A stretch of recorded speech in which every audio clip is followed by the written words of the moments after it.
Assalamualaikum warahmatullahi wabarakatuh. Perkenalkan, nama saya Kesha Nurfitika Nasya dengan NPM 60222-112. Saya dari kelas A. Di sini saya akan mempresentasikan tentang perbedaan dalam konsep dan ekspresi emosi antara budaya Sunda dan budaya Jawa. Di sini ada pertanyaan, apakah terdapat perbedaan dalam konsep dan ekspresi emosi antara budaya Sunda dan budaya Jawa?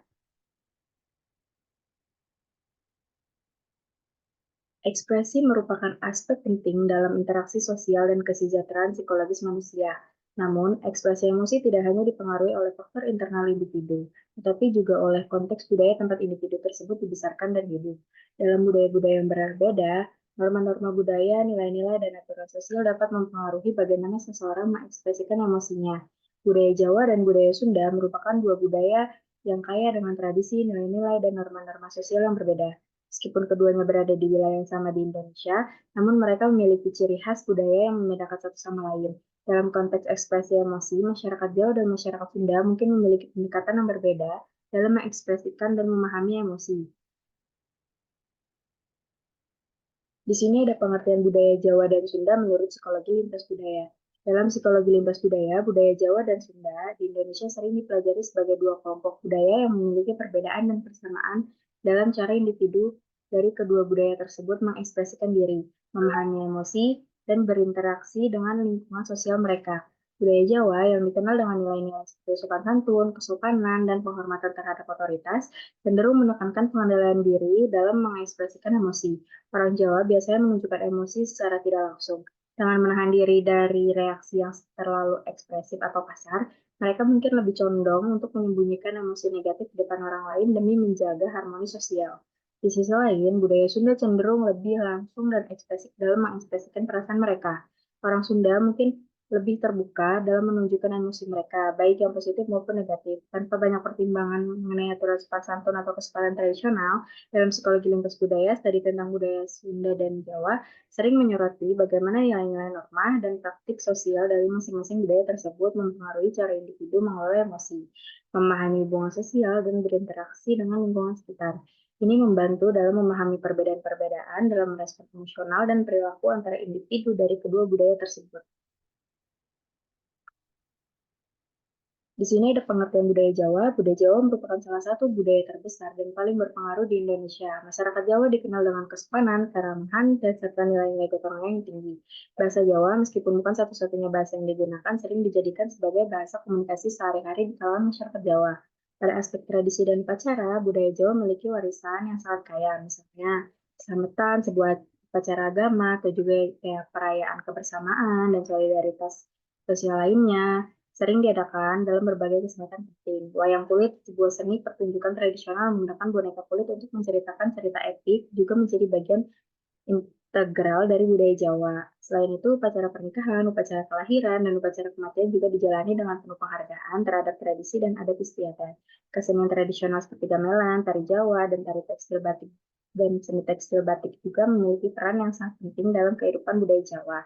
Jadi simbol dari identitas budaya dan kaya dan beragam. Pengertian budaya Sunda berasal dari masyarakat Sunda yang mendiami wilayah barat atau Pulau Jawa, terutama di Provinsi Jawa Barat. Masyarakat Sunda dikenal dengan kearifan lokalnya, kesederhanaan, dan kepercayaan pada nilai-nilai tradisional. Bahasa Sunda dengan beragam dialeknya menjadi bahasa yang umumnya digunakan dalam komunikasi sehari-hari di kalangan masyarakat Sunda. Dalam bidang kesenian, budaya Sunda memiliki kekayaan yang sangat beragam. Musik tradisional seperti Dagung, kecapi suling, dan angklung merupakan bagian integral dari kehidupan masyarakat Sunda. Seni wayang golek yang menggunakan boneka kayu untuk menceritakan cerita-cerita tradisional juga sangat populer di kalangan masyarakat Sunda. Selain itu, tarian tradisional juga seperti tari jaipong, tari merak menjadi ekspresi yang indah dari budaya Sunda. Pencaksilat, seni bela diri juga merupakan bagian penting dari budaya Sunda. Bukan hanya bentuk olahraga atau pertahanan diri, tapi juga ada warisan budaya yang disucikan. Secara keseluruhan, baik budaya Jawa maupun budaya Sunda memiliki nilai-nilai dalam tradisi yang kaya dan kontribusi yang signifikan terhadap kekayaan budaya Indonesia secara keseluruhan meskipun memiliki perbedaan khas, keduanya sama-sama membanggakan dan membawa kebanggaan bagi masyarakat Indonesia. Di sini ada konsep emosi dalam konteks budaya.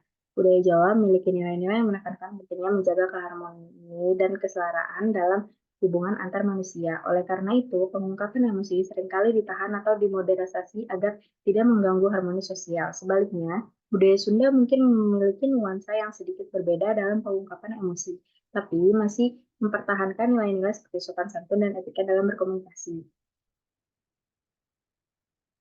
Selanjutnya ada perbedaan persepsi dan ekspresi emosi. Penelitian sebelumnya telah menunjukkan bahwa norma-norma budaya dapat mempengaruhi cara individu mengekspresikan emosinya. Misalnya, dalam budaya Jawa yang cenderung menekankan pada kesukaran pengendalian diri, ekspresi emosi mungkin lebih halus dan terkendali. Di sisi lain, dalam budaya Sunda yang mungkin lebih terbuka dan lugas, ekspresi emosi mungkin lebih langsung dan tegas. Di sini ada analisis data. Berdasarkan analisis data dari literatur, terdapat perbedaan dalam ekspresi emosi, persepsi terhadap emosi, dan konsep emosi antara budaya Jawa dan budaya Sunda. Secara umum, budaya Jawa cenderung menekankan pentingnya menjaga harmoni dan kesetaraan dalam hubungan sosial. Hal ini tercermin dalam aturan normatif perilaku sosial yang mengatur cara berinteraksi dan berkomunikasi, di mana pengungkapan emosi seringkali ditahan atau dimodernisasi untuk menjaga tata krama dan kesetaraan hidup. Sebaliknya, budaya Sunda mungkin memiliki nuansa yang sedikit berbeda dalam pengungkapan emosi, tetapi masih mempertahankan nilai-nilai seperti sopan santun dan etika berkomunikasi. Perbedaan ini juga tercermin dalam ekspresi emosi yang berbeda antara budaya Jawa dan Sunda. Orang Jawa cenderung dianggap lebih halus dan sopan, sementara orang Sunda mungkin mengekspresikan emosi mereka dengan cara yang sedikit berbeda tetapi masih dalam kerangka norma budaya yang dihormati. Pengungkapan emosi juga dipengaruhi oleh konteks budaya seperti tingkat kekolektifan dan jenis komunikasi high contact atau low context. Budaya kolektif seperti budaya Jawa dan Sunda cenderung memiliki komunikasi yang lebih implisit, di mana ekspresi emosi mungkin lebih ditahan atau dimodernisasi untuk menjaga harmoni dan kesetaraan dalam hubungan sosial. Di sini ada jenis komunikasi high context. Budaya Jawa dan Sunda cenderung menerapkan komunikasi high context dalam high context communication. Pesan yang disampaikan tidak hanya tergantung pada kata-kata yang diucapkan, tapi juga pada konteks sosial, budaya, dan hubungan antar pribadi. Dalam konteks budaya dan Sunda, pesan terkadang lebih tersirat dan diperlukan pemahaman mendalam terhadap konteks dan hubungan untuk memahami sepenuhnya.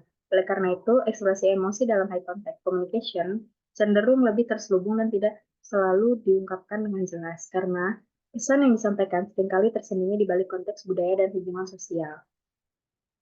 Selanjutnya ada komunikasi low context. Budaya modern dan pengaruh globalisasi telah mempengaruhi cara berkomunikasi dalam budaya Jawa dan Sunda menuju komunikasi low context, terutama di lingkungan perkotaan dan dalam interaksi dengan budaya luar. Dalam low context communication, pesan yang disampaikan lebih eksplisit dan tergantung pada kata-kata yang diucapkan secara langsung. Dalam konteks pengungkapan emosi, hal ini dapat mengakibatkan ekspresi emosi yang lebih terbuka dan jelas, karena individu lebih mungkin untuk mengungkapkan emosi secara langsung tanpa perlu menyembunyikannya di balik konteks sosial atau hubungan. Terakhir ada kesimpulan, budaya Jawa dan Sunda memiliki pengaruh yang kuat terhadap cara orang mengekspresikan dan memahami emosi. Orang Jawa cenderung mengekspresikan emosi secara tidak langsung, sementara orang Sunda lebih cenderung dalam mengekspresikan perasaan mereka secara langsung. Selain itu, jenis komunikasi apakah high context atau low context juga mempengaruhi bagaimana emosi ditampilkan dan dipahami dalam kedua budaya tersebut. Meskipun terjadi perubahan dalam generasi muda, nilai-nilai tradisional masih memainkan peran penting dalam cara orang bereaksi terhadap emosi. Ini menunjukkan bahwa budaya memainkan peran sentral dalam cara kita mengekspresikan dan memahami perasaan kita, yang pada gilirannya membentuk identitas dan interaksi sosial kita. Sini ada beberapa referensi. Terima kasih sekali. Demikian presentasi dari saya. Apabila ada kesalahan kata, mohon dimaafkan. Assalamualaikum warahmatullahi wabarakatuh.